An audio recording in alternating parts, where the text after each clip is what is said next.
للعراق، قدم وضحى وقدم العديد من الأعمال الفنية. إنه الممثل الرائع، أنا أسميه العظيم والعظمة لله، إنه الفنان الكبير بهجت الجمهوري.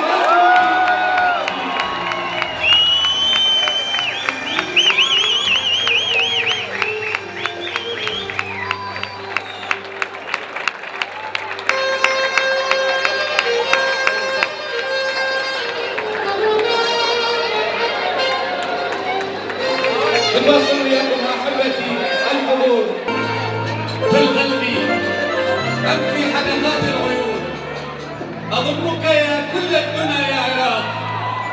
هذا ما يقوله قلب رمز من رموز الدراما والسينما والمسرح العراقي، النجم العربي الأستاذ بهجت الجمهوري.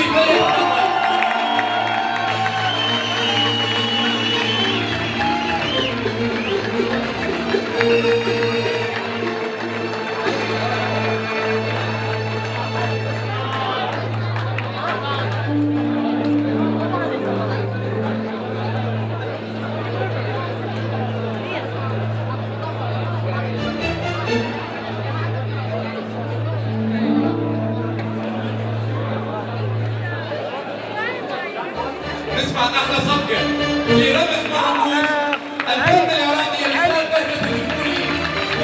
والمتين فليتفضل.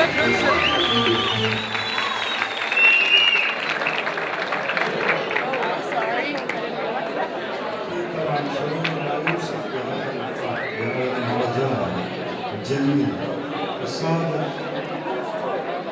لإخوة العراقيين والعراقيات، تفاعلهم مع النازحين في العراق موقف رائع جدا.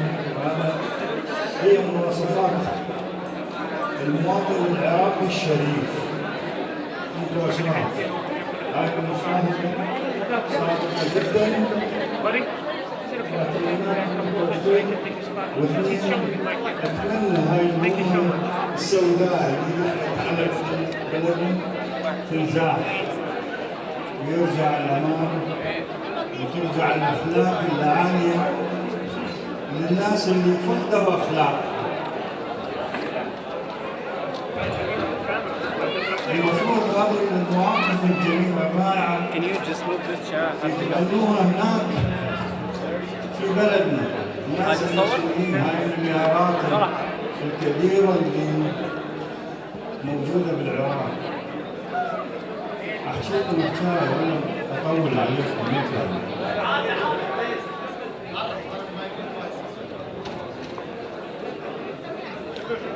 شلون أبني نماذج؟ أكو واحد مربي له قطة بالبيت ويخليها بالمطبخ، شو واكل بالمطبخ يقصر، إلا أن تشبع يخلي لها وصلة، يقول لها يابا هذه نقلك هاي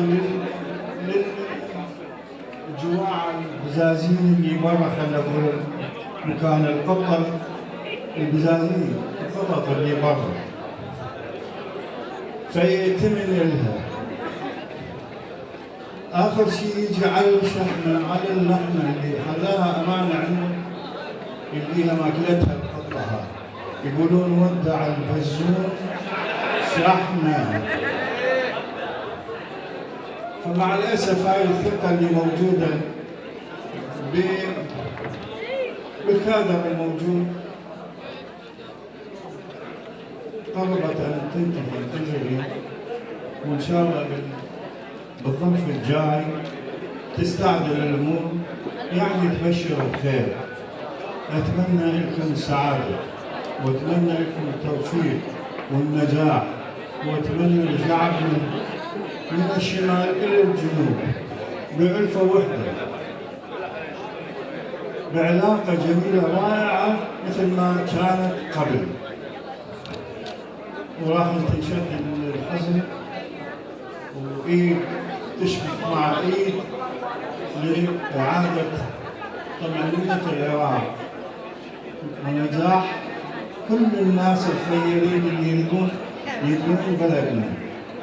وهذا عهد أكيد بإخوتنا الشباب اللي راح يحاولون بإصرار على بناء بلدهم، كل من باختصاصه.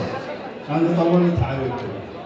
أنا أشكر المهرجان واللي قايمون على المهرجان، أخويا محمد بطل من أبطال العلاقات الجميلة والمشاعر الجميلة اللي ألحت عليه أن يخلق هذا المهرجان لدعم النازحين، والأخوة المشاركين وياه، الفرقة الموسيقية، الأخوة الفنانين العمالقة اللي أدوا واجبهم بشكل جميل.